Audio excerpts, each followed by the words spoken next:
शहादत और अलौकिक शक्ति का अनुभव होता है। परसों हम लोगों ने सर्वधर्म सभा उसमें शामिल हुए, शिरकत की। कल हम लोग तख्त श्री केशगढ़ साहब नतमस्तक हुए, गुरुद्वारा सीसगंज साहब नतमस्तक हुए, गुरुद्वारा श्री गुरु का महल नतमस्तक हुए, गुरुद्वारा दमदमा साहब गए, गुरुद्वारा थड़ा साहब गए जहां पे कश्मीरी पंडितों से गुरु साहब जी मिले थे, गुरुद्वारा जन्म स्थान 3 साहिबजादे जहां पे उनका जन्म हुआ था वहां नतमस्तक हुए। इन सभी जगहों पे, इन सभी गुरुद्वारों में, पवित्र स्थानों में जबरदस्त अलौकिक शक्ति है। आप वहां जाते हैं, अजीब शांति का अनुभव होता है आपको। इन 3 दिनों में जो मैंने अनुभव किया, शायद जिंदगी में मैंने कभी ऐसा पहले अनुभव नहीं किया। अभी समापन समारोह है, इसके बाद हम लोग दिल्ली के लिए चले जाएंगे, लेकिन यहां से मैं एक जबरदस्त अनुभव, एक अलौकिक अनुभव लेके वापस जा रहा हूं। हम लोग 350 साल पहले श्री गुरु तेग बहादुर जी साहब जी के शहादत जो हुई थी उसको याद करने के लिए, सम्मान देने के लिए एकत्रित हुए हैं। भाई मतीदास जी, भाई सतीदास जी, भाई दयाला जी, उन सब लोगों ने जो शहादत दी थी उसको सम्मान देने के लिए एकत्रित हुए हैं। मैं दिल से उन सब लोगों को सम्मान देता हूं।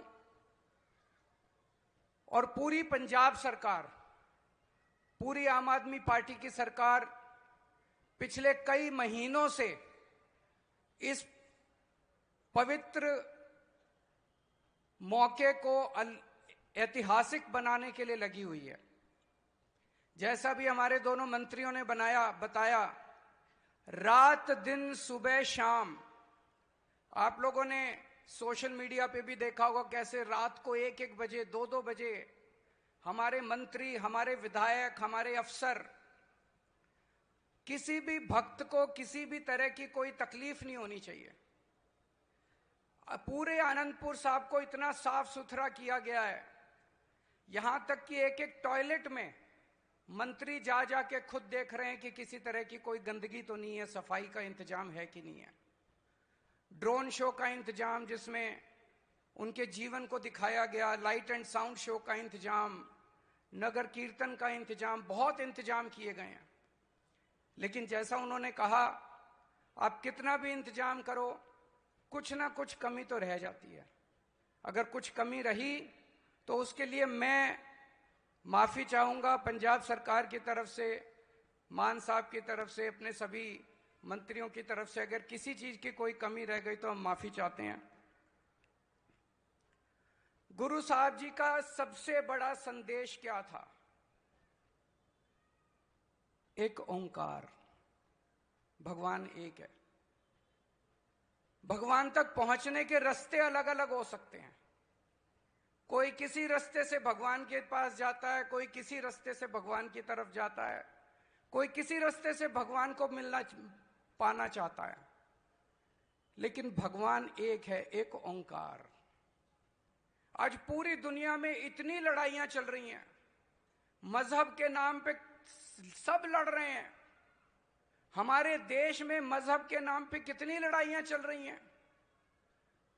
मैं सोच रहा था कि अगर केवल 1 हफ्ते के लिए, 1 हफ्ता छोड़ो, केवल 24 घंटे के लिए अगर गुरु साहब के संदेश को सब लोग मान ले और लागू कर ले दुनिया के अंदर, सारी लड़ाइयां खत्म हो जाएंगी, दुनिया शांति आ जाएगी पूरे दिन।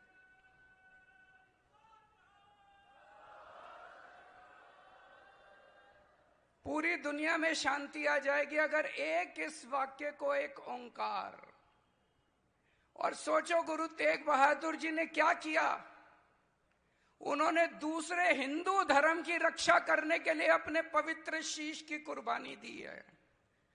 अगर इसको हम सब लोग धारण कर लें, एक ओंकार, और दूसरी बात कि दूसरे धर्म की रक्षा के लिए अपना सर्वस्व कुर्बान करना है। पूरी दुनिया के अंदर की सारी लड़ाइयां खत्म हो जाएंगी, सब शांति छा जाएगी, चारों तरफ शांति छा जाएगी। आज हमारे देश के अंदर कोई इस धर्म का उस धर्म से लड़ रहा है, उस धर्म का इस धर्म से लड़ रहा है। इन लड़ाइयों का क्या मतलब है? कोई मतलब नहीं है। शांति से जीना है। चारों दिशाओं में घूम घूम के गुरु नानक जी ने, गुरु तेग बहादुर जी ने, हमारे गुरुओं ने इंसानियत का संदेश दिया। पूरे भारतवर्ष में घूम घूम के इंसानियत का संदेश दिया, सच्चाई का संदेश दिया, मानवता का संदेश दिया, इंसानियत का संदेश दिया, निस्वार्थ सेवा का संदेश दिया। उन्होंने कहा, नाम जपो, कीरत करो, वंड चखो। उन्हीं के बताए हुए रास्ते के ऊपर आज हम लोग बहुत छोटे हैं, हम लोगों ने भी बहुत हो सकता है पाप किए हों, लेकिन उनके बताए हुए रास्ते पे इन 3 बातों में बहुत गहराई है।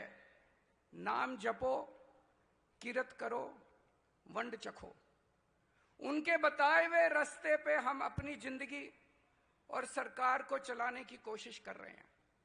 पूरी ईमानदारी के साथ सरकार चलाने की कोशिश कर रहे हैं।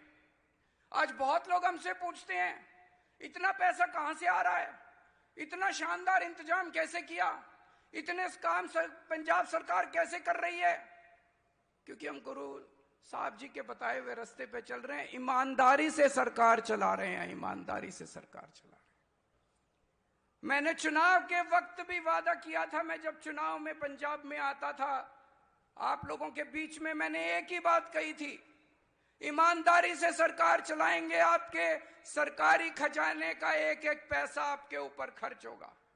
आज इस पवित्र स्थान से मैं कहना चाहता हूं, अगर हमने एक पैसे की भी बेईमानी की हो, गुरु महाराज जी जो सजा दें हमें मंजूर है वो सजा। एक पैसे की बेईमानी नहीं की, सरकारी खजाने का एक एक पैसा आपके ऊपर खर्च किया है। आज गरीबों के बच्चों को अच्छी शिक्षा मिलने लगी है। आज गरीब, मरहूम, बीमार लोगों को अच्छा इलाज मिलने लगा है। आनंदपुर साहब में 20 मोहल्ला क्लिनिक अभी चल रहे हैं और रोज मेरे को पता चलता है कि हजारों की तादाद में लोग वहां जाके अपना इलाज करा रहे हैं। फ्री में दवाइयां मिल रही हैं, फ्री में उनका इलाज हो रहा है। पूरे पंजाब के कोने कोने के अंदर 1000 के करीब मोहल्ला क्लिनिक बन चुके हैं। किसानों के लिए इंतजाम किया जा रहा है। किसानों को, कई किसान मुझे बताते हैं 70 साल के बाद पहली बार किसानों के खेत में नहरी पानी पहुंचा है। पहले किसानों को रात को 3-3 बजे उठ के बिजली आती थी, 3-3 बजे सिंचाई करनी पड़ती थी, ट्यूबवेल चलाते थे। आज दिन में 8 घंटे पूरी बिजली मिलती है, आपको रात को उठने की जरूरत नहीं पड़ती। पहले सरकारी नौकरी लेने के लिए रिश्वत देनी पड़ती थी, सिफारिश करनी पड़ती थी। अब आपको मेरिट के आधार पे रिक्शा वाले के बच्चे को, मजदूर के बच्चे को, गरीब के बच्चे को भी पुलिस की नौकरी मिल रही है। पंजाब के अंदर सरकारी नौकरियां मिल रही हैं। बहुत सारे काम किए जा रहे हैं, सड़कें बन रही हैं, बिजली फ्री कर दी। कभी किसी ने सोचा था 90% पंजाब के लोगों को फ्री बिजली मिल रही है? ये सब क्यों हो रहा है? ये सब मैं इसलिए बता रहा हूं, ये कोई राजनीतिक मंच नहीं, केवल इसलिए बता रहा हूं कि गुरु साहब जी द्वारा बताए हुए रास्ते पे ईमानदारी से चल के गरीबों की सेवा करना हमारा मकसद है। हम सत्ता में पैसे कमाने नहीं आए, हमने पैसे नहीं कमाए, हमने पुण्य कमाया है। हमने बड़ी बड़ी कोठियां नहीं बनवाई, हमने गुरु महाराज जी का आशीर्वाद कमाया है। बस यही कमाने आए हैं। हमारे लिए सत्ता सेवा का साधन है। हम सत्ता में आए हैं सेवा करने के लिए, और गुरु महाराज जी के हम बहुत बहुत शुक्रगुजार हैं कि हमें निमित्त बना के हमारे जरिए ये सेवा करने का मौका मिला। आज हमें बेहद खुशी है कि ये 350वां दिहाड़ा हमारी सरकार के दौरान हुआ और हमें ये आयोजन करने का मौका मिला। इसके लिए मैं बहुत बहुत शुक्रगुजार हूं गुरु जी महाराज का। गुरु गुरुजी महाराज का संदेश था, सब बराबर हैं, चाहे कोई इस धर्म का हो, चाहे उस धर्म का हो, चाहे ऊंची जात का हो, चाहे इस जात का हो, चाहे उस जात का हो, सब बराबर हैं। हमने भी अपने काम के अंदर सबको बराबर माना है। स्कूल खुलवाए